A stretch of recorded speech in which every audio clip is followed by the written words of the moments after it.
I finally quit the most toxic job I'd ever had. My boss was so furious that he called the police on me, but he had no idea I had saved every message he'd ever sent me. The strange part was that when the police arrived, I was standing in the parking lot holding a cardboard box with my coffee mug, a desk plant, and the same resignation letter my boss had already read twice. I was not running. I was not hiding. I was not carrying a company laptop. I was not carrying cash, customer files, or anything else that belonged to the business. I was simply leaving. My boss, Brad Mercer, was watching me through the glass doors of the building with his arms folded across his chest. He looked furious. Not annoyed. Not disappointed. Furious. Brad was the kind of manager who treated a 2-week notice like an act of war. I had worked for a regional restaurant supply company for almost 4 years. We supplied food, packaging, cleaning products, refrigeration parts, and kitchen equipment to restaurants across 3 states. My job was operations coordination. I tracked orders, fixed shipping mistakes, handled vendor issues, and made sure restaurant managers got what they needed before dinner service. It was not glamorous work, but I was good at it. That turned out to be the problem. For years, Brad had built his reputation on being the smartest person in every room.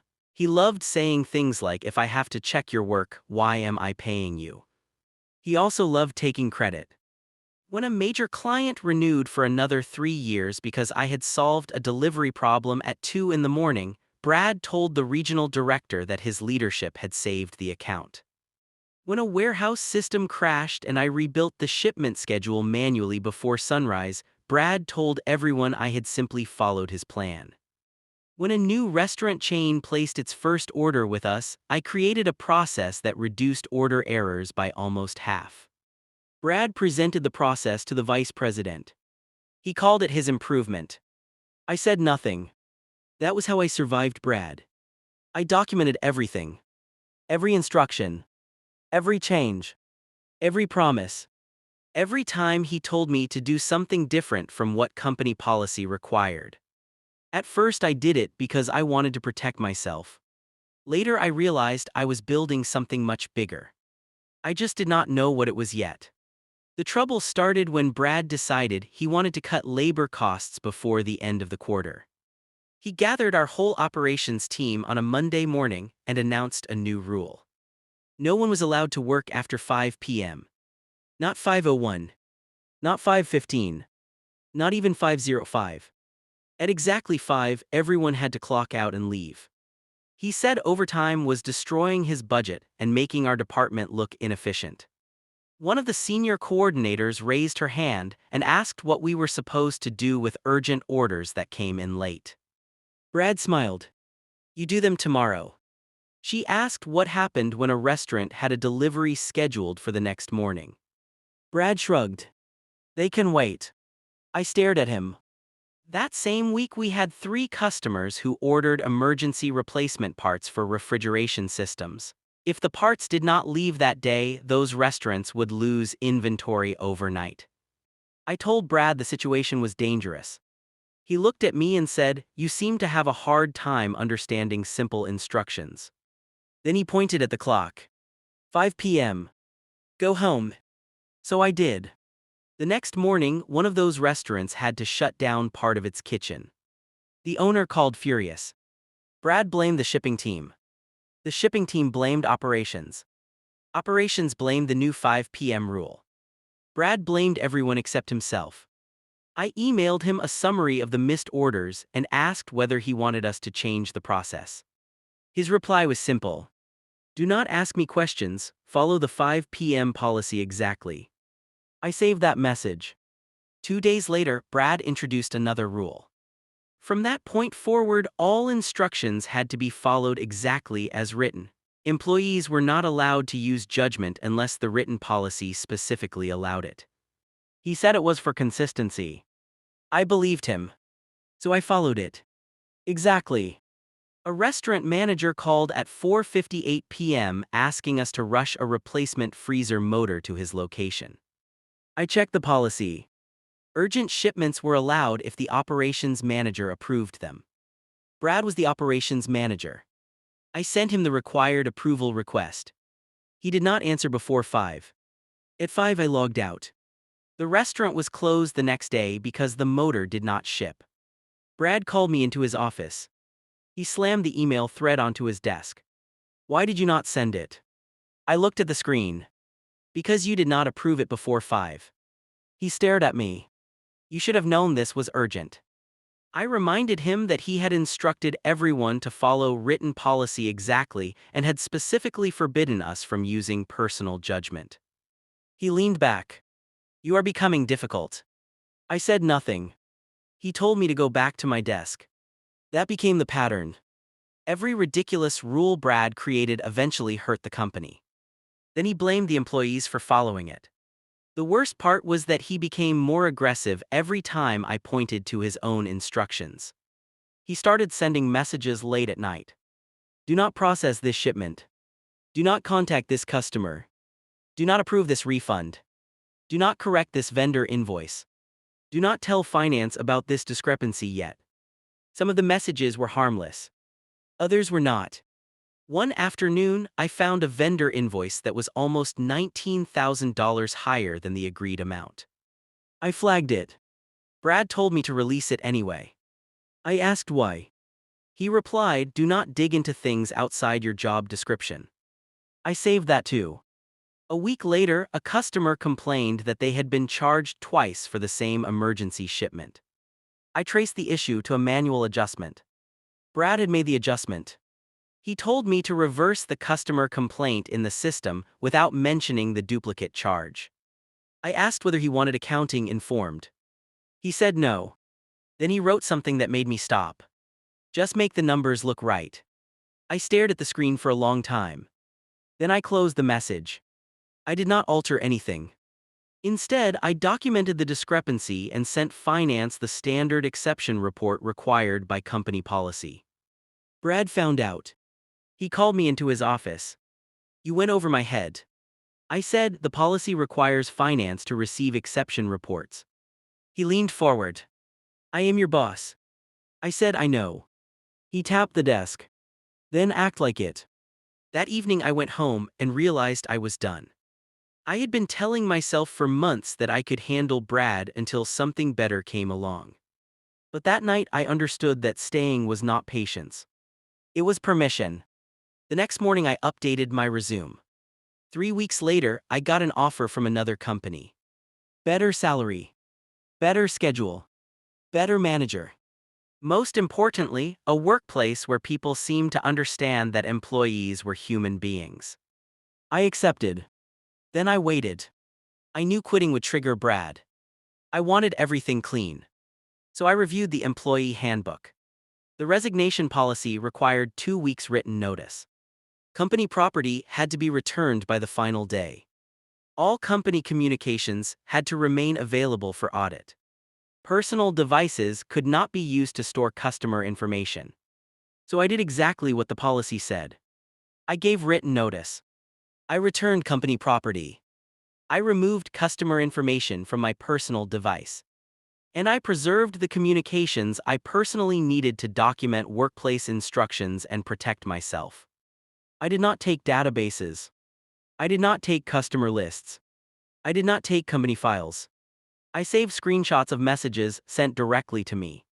Mostly because I had learned one thing about Brad. He forgot what he said. I never did. When I handed him my resignation letter, he read it twice. Then he looked up. You are serious? Yes. Who is the new company? I said I would prefer not to discuss that. He laughed. You are making a mistake. Maybe. You will not last 6 months. Maybe. Then he asked the question I had been expecting. Why? I looked at him. Because I do not want to work here anymore. He stared at me like I had personally insulted him. After a few seconds he said, fine. Then he added something that became important later. You should be careful about what you take with you. I told him I understood. My last 2 weeks were strange. Brad stopped speaking to me unless it was necessary. Then he started sending messages at all hours. I need you to document every process you touched. I completed the document. Then he said I had not done enough. I added more. Then he told me not to make any changes without approval. So I made no changes. Then he complained that I was not being proactive. I reminded him that I was following his written instruction. He called me sarcastic. I wrote down the date. The following Monday, the regional director visited the office. Brad spent the morning praising himself. He told the director that employee turnover was under control. He said our department was becoming more efficient. He mentioned that the company had saved thousands because of his new policies. I sat across the room and listened. The director asked me how the transition was going. I said it was going according to plan. Brad smiled. That smile told me he thought he had won. 3 days before my final day, Brad gave me one last instruction. He told me not to contact anyone in leadership after my resignation became effective. I asked whether HR counted as leadership.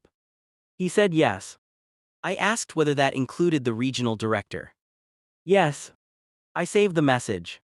Then he told me to route all remaining questions through him. I did. That turned out to matter more than I could have imagined. On my final morning, I arrived at 7:30. My desk was almost empty. The plant was in the box. The mug was wrapped in a towel. There was a photo of my parents in a drawer. A few pens. A notebook. That was it. At 10, the operations director emailed me asking about a supplier discrepancy. I forwarded the message to Brad exactly as instructed. Brad replied, "Do not respond directly, I will handle it." I did not respond. At noon, HR asked whether I had completed my exit checklist. I forwarded the email to Brad. He replied yes. At 4:45, I shut down my computer. At 4:50, I returned my badge. At 4:55, I placed the company phone and laptop in the designated return cabinet. At 4:58, I walked to Brad's office. I told him everything had been returned. He nodded. Then he said, "We will see how successful your little new job turns out." I thanked him. He looked annoyed that I was not angry. At 5, I walked out. That should have been the end. It was not. I made it halfway across the parking lot before I heard someone shout my name. I turned. Brad was standing near the entrance. Behind him was a police officer. Then another. For a second, I thought there had been some kind of emergency. Then Brad pointed at me. He said something to the officers. One of them started walking toward me. My first thought was that Brad had lost his mind. The officer asked for my name. I gave it. He asked whether I had just worked at the company. Yes. He asked whether I had taken company property. No. He asked whether I had taken a company computer. No. He asked whether I had removed confidential information. No. Then he said Brad had reported that I had taken company documents and a company laptop after resigning. I actually laughed. Not because it was funny. Because it was absurd. The officer looked at me seriously. I apologized and explained that I was surprised because the company laptop was in the return cabinet. The officer asked whether I had proof. I said yes. I pulled out my phone. I showed him the time-stamped return confirmation from the building system. Then I showed him the message from Brad saying I had returned everything. The officer looked at the screen. Then he asked whether I had any other documentation. I said yes. He asked what kind. I told him I had preserved all direct messages related to my employment because I had been instructed to keep records available for audit. That got his attention. Brad came out of the building. He was shouting. He said I was manipulating the situation. The officer told him to calm down. Brad said I had stolen proprietary business information. The officer asked what information. Brad said customer lists. I said I had none. The officer asked whether Brad could identify a specific file. Brad could not. Then the officer asked where the laptop was. Brad said it had been taken. I told the officer exactly where it was. He turned to another officer and asked them to check. A few minutes later, the second officer returned carrying the company laptop. It was in the return cabinet. Brad froze. The officer asked him whether he wanted to make a formal report for stolen property. Brad hesitated. Then he said he wanted me investigated for taking confidential information. The officer asked whether he had evidence that I had taken anything. Brad said he was certain. The officer looked at me. I said I was willing to cooperate with any investigation. Then Brad made his biggest mistake. He looked directly at me and said, "You think because you saved some emails you are protected." The parking lot went quiet. The officer turned toward him. "Saved emails." Brad immediately changed the subject. But it was too late. The officer asked what emails he was referring to. Brad said company communications. I explained that I had saved direct messages sent to me because several of them contained work instructions. The officer asked whether any included threats or admissions. I said some messages contained instructions that appeared inconsistent with company policy. Brad shouted that I was lying. The officer told him to stop interrupting. I opened the folder on my phone. I had organized everything by date.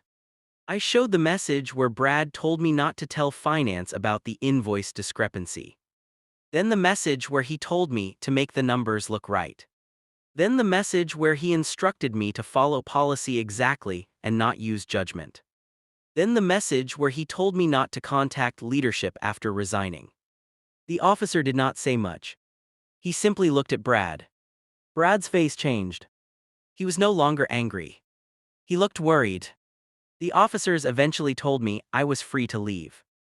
I asked whether I needed to do anything else. One officer said no. Then he told Brad that if the company wanted to report missing property, it needed to identify what was missing. I walked to my car. Before I opened the door, Brad said my name. I turned. He said, "You just ruined your reference." I looked at him. Then I said, "I do not need a reference from you." I drove away. I thought that would be the final chapter. Instead, it was the beginning. The next morning, my new manager called me. She asked whether everything was okay. I told her what happened. She listened quietly. Then she said something that surprised me. I already knew Brad was difficult. I asked what she meant. She said my new company had worked with my old company before. Apparently Brad had a reputation. But the regional leadership had always treated his complaints as personality conflicts. No one had enough documentation to challenge him. Until now. 3 days after I left, my former company's legal department opened an internal review. I learned about it because my old coworker sent me a message. She said there were auditors in the office. Brad had been removed from his normal duties. Finance was reviewing vendor invoices. HR was interviewing employees. The same emails I had saved were suddenly very important. The investigation found that Brad had been telling employees to bypass normal approval procedures. He had also been pressuring staff to delay reporting discrepancies. The $19,000 invoice was not isolated. There were dozens. Some were small. Some were much larger. Then auditors found something even worse. A restaurant chain had been overcharged for emergency shipments. Brad had personally approved the charges. The money had gone into a vendor account connected to one of his longtime friends. It was not technically his account, but the connection was obvious enough to trigger further investigation. Employees began talking. One told HR Brad had instructed her to alter delivery dates. Another said he had told her to hide damaged inventory until after a quarterly review. Another had messages where he demanded employees work off the clock. Then HR found the message where Brad explained why. He wanted his department to look efficient. The same 5 p.m. rule that had caused so many problems was now part of the investigation. The company compared Brad's cost reports with actual customer complaints. They discovered he had been celebrating reduced labor expenses while the company was losing customers because urgent orders were being delayed. His numbers looked good. The business was not. Then they found the message where he told us not to contact leadership. That made the lawyers very interested. Because the company had a reporting policy, employees were allowed to contact leadership when they believed a manager was violating policy. Brad had intentionally blocked that route. He had not just been difficult. He had been protecting himself. A week later, the regional director called me. I almost did not answer. But I did. He apologized. Not a vague corporate apology. A real one. He said they should have listened sooner. He asked whether I would be willing to provide copies of the messages I had preserved. I said yes as long as the request came through the company's legal department and I did not provide anything beyond communications that belonged to me and were relevant to the investigation. He agreed. I gave them what I had. Nothing more. No customer files. No private information. No unrelated communications. Just the messages. The evidence spoke for itself. A few days later, the regional director called again. Brad had been terminated. The company had also reported the vendor issue to its outside counsel for further review. I did not celebrate. I felt relieved. That was different. Then something unexpected happened. The restaurant owner whose freezer motor had never shipped because of Brad's 5 p.m. rule contacted the company. He was furious. He had been given a full explanation of what happened. Someone from leadership offered him a compensation package and a meeting. He agreed to stay. That customer alone was worth several $1,000,000 over the next few years. The company had nearly lost him because Brad wanted the department to look efficient on a spreadsheet. Then the company did something I never expected. They changed the approval process. Urgent orders could now be escalated through a separate channel. Managers could no longer prevent employees from reporting policy concerns. Employees could retain documentation of work communications necessary for legal or HR purposes. And managers were prohibited from using resignation or termination threats to pressure employees into changing records. My old coworker told me the office felt completely different. People were less afraid. That was probably the part Brad would have hated most. He wanted fear. Fear made people quiet. Quiet made his mistakes invisible. The day after his termination, my old coworker sent me one final message. She said Brad had apparently argued that he was being punished because he had enforced standards. Then she added something else. The company had reviewed the exact messages he had sent. One of the investigators reportedly asked him why he had instructed employees to follow policy exactly while repeatedly telling them to ignore specific policies whenever it helped him. Brad apparently said he had been under pressure. The investigator asked who had pressured him. Brad had no answer. He had spent years blaming everyone around him. This time there was nowhere to hide. His own messages were sitting in front of them. The strangest part of the whole thing happened about 2 months later. I was having lunch with my new coworkers when I received an email from an unfamiliar address. It was Brad. He wanted to know whether I would agree to speak with him privately. I did not respond. A few minutes later, another email arrived. Then another. He said he wanted to clear the air. Then he said he had been frustrated. Then he said the police incident had gone too far. Then he said he had never intended for me to be arrested. I still did not respond. The fourth email was different. He said, "You knew those messages would hurt me." I read that sentence twice. He was right. I had known the messages mattered. But I had not saved them to hurt him. I had saved them because I had spent 4 years watching him change reality depending on what he needed. If a shipment was late, someone else caused it. If a customer complained, someone else mishandled the order. If costs were low, Brad deserved credit. If costs were high, someone else had failed. If he gave an instruction, it was temporary. If someone followed it and something went wrong, he had never said it. The messages were not a weapon. They were a record. Brad had turned them into a weapon against himself. A few months after I started my new job, I received an invitation to a company event. The regional director from my old company was there. He came over and shook my hand. He told me the company had changed more than he had expected. I asked if things were better. He said much better. Then he smiled and said something I still remember. Sometimes the most useful person in a company is the one who keeps receipts. I laughed. I told him I had never planned for any of it. He said neither had they. The truth was that I had not. I had never wanted revenge. I wanted out. That was it. I wanted to quit a miserable job and move on with my life.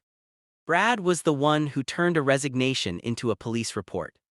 Brad was the one who accused me without evidence. Brad was the one who forgot what he had written. Brad was the one who created rules and then broke them when they became inconvenient. And Brad was the one who told me to follow instructions exactly. So I did. I followed the resignation policy. I returned the company property. I kept the records I was allowed to keep. I routed questions through him when he told me to. I did not contact leadership when he prohibited it. And when the police arrived, I cooperated. I never threatened him. I never leaked anything. I never contacted a customer. I never posted his messages online. I never tried to destroy his career. I simply stopped protecting him from the consequences of his own words. That was enough. The final piece came almost a year later. I was at a gas station when I ran into an old coworker. We talked for a few minutes. I asked how the company was doing. She said sales were up. Employee turnover was down. Customer complaints had dropped. She laughed and said the funniest part was that management still had a folder with Brad's old policies. She said the 5 p.m. rule had become a training example. They showed new managers what happened when someone optimized a metric while ignoring the actual business. She also told me something that made me laugh. The new operations director had created one simple rule. If a manager gives an instruction that conflicts with policy, the employee is supposed to document the conflict and ask for written clarification. I told her that sounded familiar. She said it was. Apparently, someone had called it the Brad rule.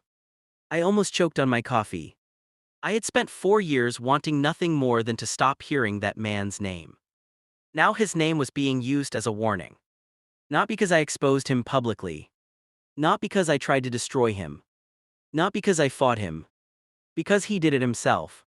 The day I quit, Brad thought he was proving that he still had control. Calling the police was his final attempt to make me feel powerless. Instead, it forced his own words into the light. That was the irony. He thought I had walked away empty-handed. He was wrong. I left with my mug, my plant, my last paycheck, and a phone full of messages he had written himself. He had given me everything I needed. All I had to do was read it back to him.